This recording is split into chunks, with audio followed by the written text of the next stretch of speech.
Harry Coyne called out, "Hagbard, there's a couple of guys up the road flagging us down." Hagbard turned and peered ahead. "Right. They're crew members from the Leif Erikson. Pull up where they tell you to, Harry." He reached up to a silver vase mounted behind the back seat and took a pink rosebud out of the fresh bouquet he had placed there that morning. He carefully inserted the rosebud in the buttonhole of his lapel. The great golden Bugatti rolled to a stop, and the four men got out. The long line of cars that had been following the Bugatti were now stopping along the edge of the road behind it. There was a stretch of lawn that sloped gently down from the road to the lake. Out on the choppy blue water, a round gold buoy drifted, giving off a cloud of red smoke. Stella stepped out of the Mercedes 600 that was parked behind the Bugatti. George half expected Mavis and Miss Mao to get out with her, but there was no sign of them. A pink Cadillac behind the Mercedes disgorged Simon Moon and Clark Kent. Stella did not turn to look at them. They were talking excitedly to each other. A large inflated life raft was pulled up on shore, and one of Hagbard's men, sitting in the raft, stood up holding a wetsuit as Stella approached. Slowly, as if she were all alone by the shore of the lake, Stella took off her peasant blouse and skirt and continued stripping until she was naked. Then she started to put on the wetsuit. Meanwhile, another man got behind the wheel of Hagbard's Bugatti Royale and drove it across the lawn. Two other men held the mouth of a huge transparent plastic bag far enough apart so that the car could be driven right into it. They tied up the end of the bag with strong wire. Ropes attached to the bag grew taut. Their other ends disappeared into the water. Slowly, looking somewhat majestic and somewhat ridiculous, the car slid across the lawn and into the water. When it had been pulled out a short distance from shore, it began to float. Out of the deeper water popped two golden scuba launches, Hagbard's men in black wetsuits mounted in the saddles. The launches positioned themselves on either side of the automobile and its plastic bubble, and the men lashed the launches and the car together with cables. Then they started their engines and launches. Men and car quickly sank out of sight. Meanwhile, more rubber rafts pulled ashore, and all of Hagbard's people started donning wetsuits, distributed by the men from the submarine. "I've never done this before," said Lady Velcor. "Are you sure it's safe?" "Don't worry, baby," said Simon Moon. "Even a man could do it." "Where's your friend Mary Lou?" George asked. "She left me," Simon said glumly. "The damned acid fucked up her mind." The entire operation of outfitting Hagbard's people with wetsuits, paddling them out to the scuba launches, and transporting them down to the Leif Erikson took more than an hour. When it was George's turn, he looked eagerly into the depths for the Leif Erikson, and was happy when he saw it glowing below him like a great golden blimp. "Well, at least that's real," he thought. "I'm approaching it from the outside, and it's just as big as I think it is. Even if it doesn't go anywhere, and this is all happening in Disney World." An hour later, the submarine was deep in the Sea of Volusia. George, Joe, and Hagbard stood on the bridge, Hagbard leaning against the ancient Viking prow, George and Joe peering into the endless gray depths, watching the strange blind fishes and monsters swim by. A dot appeared in the distance and grew rapidly in size until George recognized a porpoise, doubtless Howard. There was scuba diving equipment strapped to the animal's back. When he had come alongside, he turned a somersault. Hagbard shook his head. "Aha!" said Joe. "I didn't get a look at your talking porpoise friend last time I was aboard. Hello, Howard. I'm Joe." "Hello, Joe," said Howard. "Welcome to my world. Unfortunately, it is not a very hospitable world at the moment. There is grave danger in the Atlantic. The true ruler of the Illuminati is on the prowl on the high seas. Leviathan himself. The land is collapsing beside the Pacific, and the tremors have made the earth shake, and Leviathan is disturbed and has risen from the depths. Besides the trembling of the land and seas, he knows that his chief worshippers, the Illuminati, are dead. He had read their passing in the pulsings of consciousness energy that reach even into the depths of the sea." "Well, he can't eat the submarine," said Hagbard. "And we're well armed." "He can crack the submarine open as easily as a gull cracks a penguin's egg," said Howard. "And your weapons will bother him not at all. He's virtually indestructible." Hagbard shrugged, while Joe and George looked askance at each other. "I'll be careful, Howard, but we can't turn around now. We've got to get back to North America. We'll try to evade Leviathan if we see him." He fills the whole ocean. said Howard. No matter what you do, you'll see him, and he'll see you. You're exaggerating. Only slightly. I must bid you farewell now. I think we've done a good week's work, and the menace to my people recedes, even as does the danger to yours. Our porpoise horde is scattering and leaving by different exits into the North Atlantic. I'm getting out of the Sea of Illusia by way of Scotland. We think Leviathan will head south around Cape Horn into the Pacific. Everything that swims and is hungry is going that way. There's a lot of fresh meat in the water, I'm sorry to say. Goodbye, friends. So long, Howard. Hagbard, what was that business about the true ruler of the Illuminati? I've heard again and again that there were 5 Illuminati primi. 4 of them were the Sauer family. That leaves 1. Is it Leviathan? Is the whole show being run by a sea monster? Is that the big secret? No, said Hagbard. You have yet to figure out who the 5th Illuminatus Primus is. He threw Joe a wink that George missed. By true ruler, Howard meant a godlike being whom the Illuminati worship. A sea monster? Said Joe. There was a hint about a sea monster of enormous size and power in that movie that those people showed me in that loft on the Lower East Side. But the original Illuminati, Gruad's bunch, were portrayed as sun worshippers. That big pyramid with the eye in it was supposed to be the sun god's eye. Who the hell were those people with the movie anyway? I know who Miss Mao is now, but I still don't know who they were. Members of the Erisian Liberation Front, ELF, said Hagbard. They have a somewhat different view of the prehistory and origins of the Illuminati than we do. One thing we both agree upon is that the Illuminati invented religion. The original sin, right? Said Joe sardonically. Joe, you ought to start a religion yourself, said Hagbard. Why? Because you are so skeptical. We're going back to America, huh? Said George. And the adventure is more or less over? This phase of it, at least, said Hagbard. Good. I want to try to write about what I've seen and what has happened to me. I'll see you guys later. There's to be a magnificent dinner tonight in the main dining salon, said Hagbard. Joe said, Don't forget, confrontation has a first option on anything you write. Fuck you. George's voice came back as the door of the bridge closed behind him.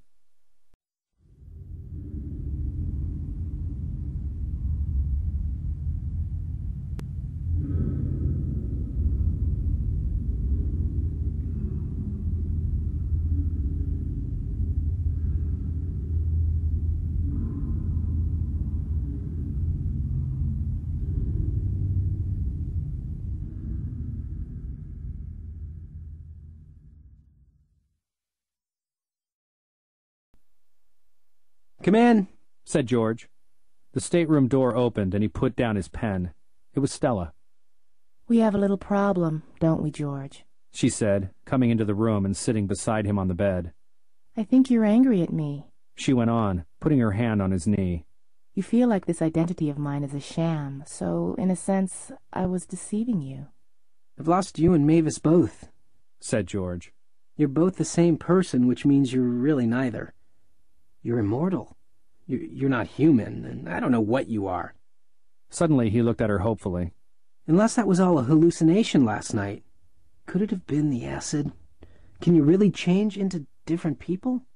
Yes, said Mavis. Don't do that, said George. It upsets me too much. He darted a little glance to his side. It was Stella. I don't really understand why it bothers me so much, said George. I ought to be able to take everything in stride by now. Did it ever bother you that you were in love with Mavis besides being in love with me? Said Stella. Not much, because it hardly ever seemed to bother you. But I know why now. How could you be jealous when you and Mavis were the same person? We're not the same person, really. What does that mean? Did you ever read The 3 Faces of Eve? Listen.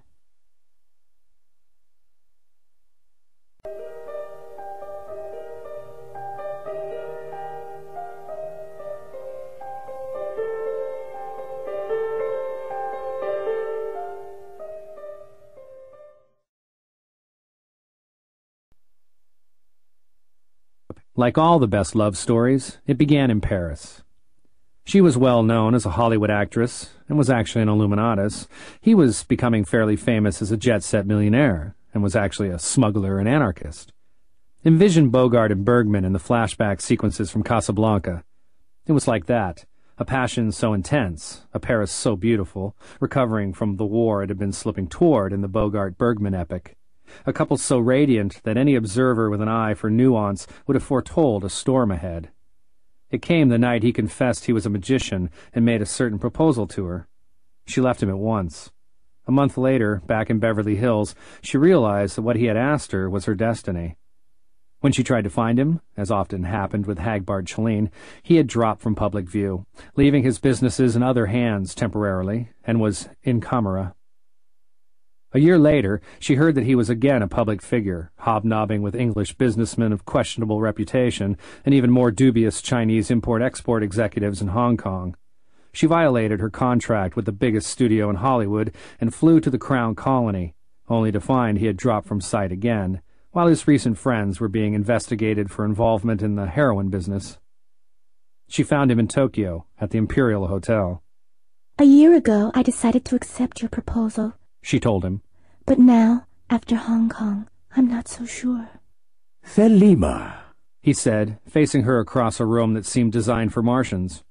It had actually been designed for Welshmen. She sat down abruptly on a couch. "You're in the Order?" in the Order and against the Order, he said. The real purpose is to destroy them. "I'm one of the top 5 in the United States," she said unsteadily. "What makes you think I'll turn on them now?" Thelema, he repeated. It's not just a password, it means will. "The Order is my will," she quoted from Weishaupt's original oath of initiation. If you really believe that, you wouldn't be here, he said. You're talking to me because part of you knows that a human being's will is never in an external organization. "You sound like a moralist. That's odd for a heroin merchant." You sound like a moralist, too, and that's very odd for a servant of Agarty. "Nobody joins that lot," she said with a pert Cockney accent. "without being a moralist to start with." They both laughed. I was right about you, Hagbard said. "But," George interrupted, "is he really in the heroin business? That's dirty." "You sound like a moralist, too," she said. "It's part of his demonstration. Any government could put him out of business within their borders, as England has done, by legalizing junk. So long as they refuse to do that, there's a black market. He won't let the mafia monopolize it. He makes sure the black market is a free market. If it wasn't for him, a lot of junkies who are alive today would be dead of contaminated heroin. But let me go on with the story." They rented a villa in Naples to begin the transformation. For a month, the only humans she saw, aside from Hagbard, were 2 servants named Sod and Masik. She later learned that their real names were Eichmann and Callie. They began each day by serving her breakfast and quarreling. The first day, Sod argued for materialism and Masik for idealism. The second day, Sod expounded fascism and Masik communism. The third day, Sod insisted on cracking eggs from the big end, and Masik was equally vehement about the little end. All the debates were on a high and lofty intellectual level, verbally, but seemed absurd because of the simple fact that Sod and Masik always wore clown suits. She became more and more aware of the time and money Hagbard had spent in training and preparing them. Each argued with the skill of a first-rate trial lawyer, and had a phalanx of carefully researched facts to support his position. And yet the clown suits made it hard to take either of them seriously. The 7th morning, they argued theism versus atheism. All arguments began to seem equally insubstantial. The 10th morning, they feuded over realism versus antinomianism. The 11th, whether the statement, all statements are relative, is or is not self-contradictory. The 12th, whether a man who sacrifices his life for his country is or is not insane. The 15th, whether spaghetti or Dante had a greater influence on the Italian national character. But that was only the start of the day. After breakfast in her bedroom, where every article of furniture was gold, but only vaguely rounded, she went to Hagbard's study, where everything looked exactly like a golden apple, and watched documentary films concerning the early matriarchal stage of Greek culture. At 10 random intervals, the name Eris would be called. If she remembered to respond, a chocolate candy arrived from a wall chute. At 10 other random intervals, her own name was called.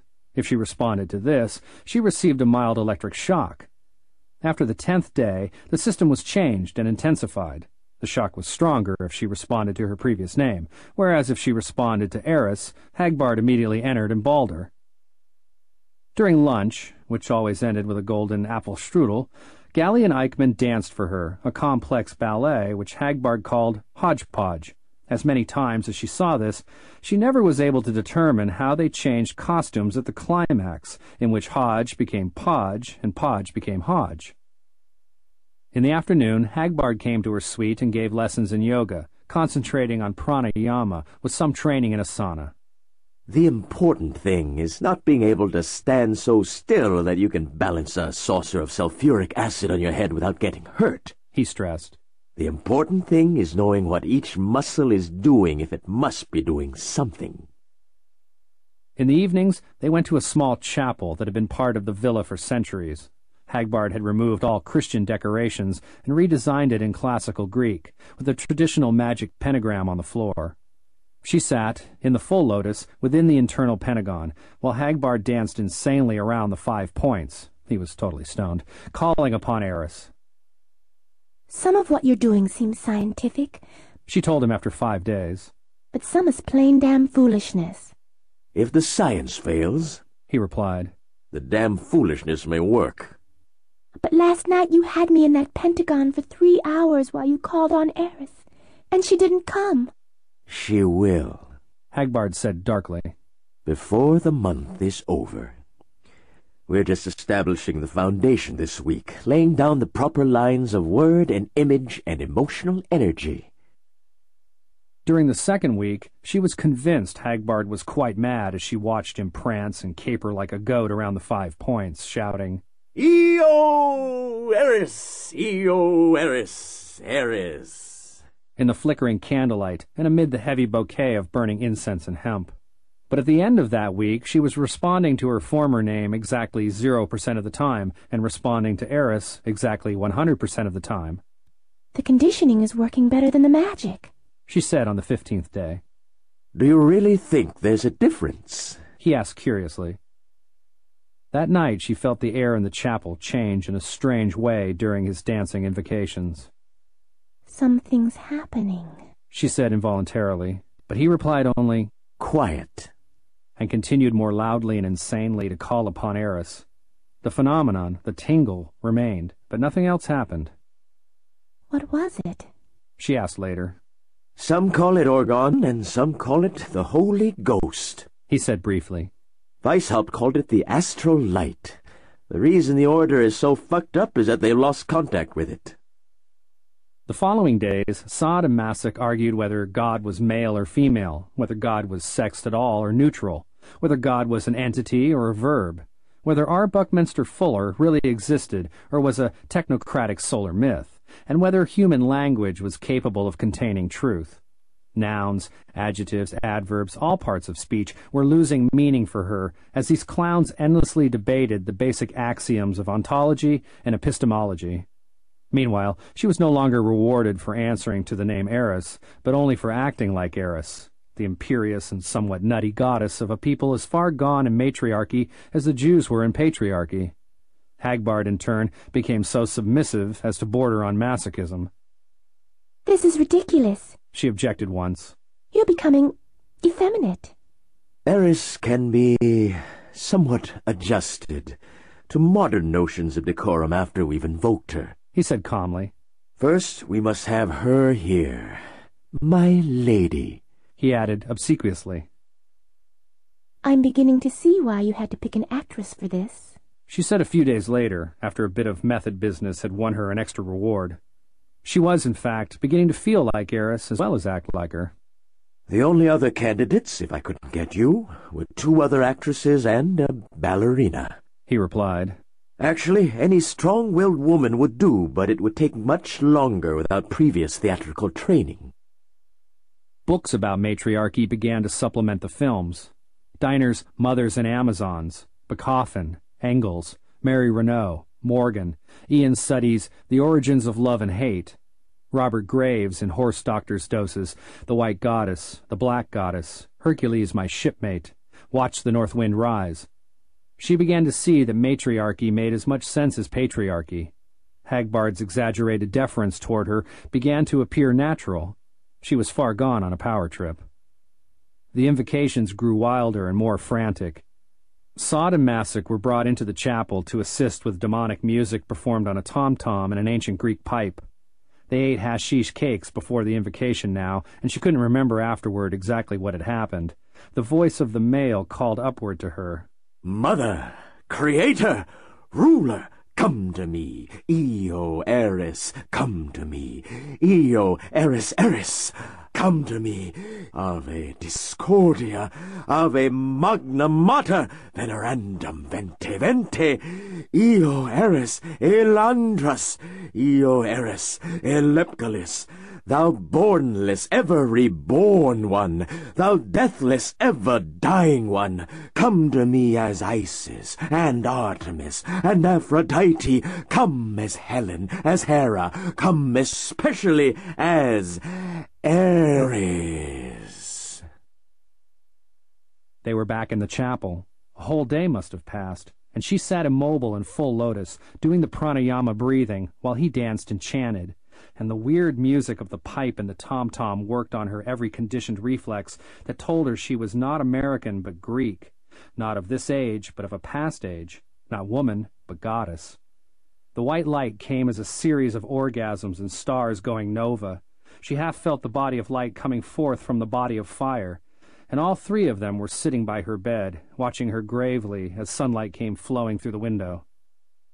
Her first word was crude and angry. Shit. Is it always going to be like that? A white epileptic spasm and a hole in time? Won't I ever be able to remember it? Hagbard laughed. Ha ha! I put on my trousers one leg at a time, he said. And I don't pull the corn up by its stalks to help it grow. Can the Taoism and give me a straight answer? Remembering is just a matter of smoothing the transitions, he said. Yes, you'll remember, and control it. You're a madman, she replied wearily. And you're leading me into your own mad universe. I don't know why I still love you. We love him, too, Sod interjected helpfully. And we don't know why, either. We don't even have sex as an excuse. Hagbard lit one of his foul Sicilian cigars. You think I just laid my trip on your head, he said. It's more than that, much more. Eris is an eternal possibility of human nature. She exists quite apart from your mind or mine, and she is the one possibility that the Illuminati cannot cope with. What we started here last night, with Pavlovian conditioning that's considered totalitarian, and ancient magic that's believed to be mere superstition, will change the course of history and make real liberty and real rationality possible at last. Maybe this dream of mine is madness, but if I lay it on enough people, it will be sanity by definition, because it will be statistically normal. We've just started with me programming the trip for you. The next step is for you to become a self-programmer. And he told the truth, Stella said. I did become a self-programmer. The three that you know were all my creations, possibilities within me, women I could have become anyway, if genes and environment had been only slightly different. Just small adjustments in the biogram and logogram. Holy Mother, George said hollowly. It seemed the only appropriate comment. The only other detail, she went on calmly, was arranging a convincing suicide. That took a while, but it was done, and my old identity officially ceased to exist. She changed to her original form. Oh, no, George said, reeling. It can't be. I used to jack off over pictures of you when I was a little boy. Are you disappointed that I'm so much older than you thought? Her eyes crinkled in amusement. He looked into those suddenly 30,000-year-old eyes of one manifestation of Lilith Elcor, and all the arguments of Sod and Masik appeared clownish, and he looked through those eyes and saw himself and Joe and Saul and even Hagbard as mere men, and all their attitudes as merely manly, and he saw the eternal womanly rebuttal, and he saw beyond and above that the eternal divine amusement. He looked into those eyes of amusement, those ancient, glittering eyes so gay, and he said sincerely, Hell, I can never be disappointed about anything, ever again. George Dorn entered Nirvana, parenthetically. All categories collapsed, including the all-important distinction, which Massac and Sod had never argued, between science fiction and serious literature. No. Because Daddy and Mommy were always just that, Daddy and Mommy. And never once did they become for a change Mommy and Daddy. Do you dig that important difference? Do you dig difference? Do you dig the lonely voice when you're lost out here shouting, me, just me? I can never be disappointed about anything, ever again, George Dorn said, coming back. The only other time that happened, he added thoughtfully, the only other time I had the feminine viewpoint, I blocked it out of my memory. That was my repression. That was the primal scene in this whole puzzle. That was when I really lost identity with the ringmaster.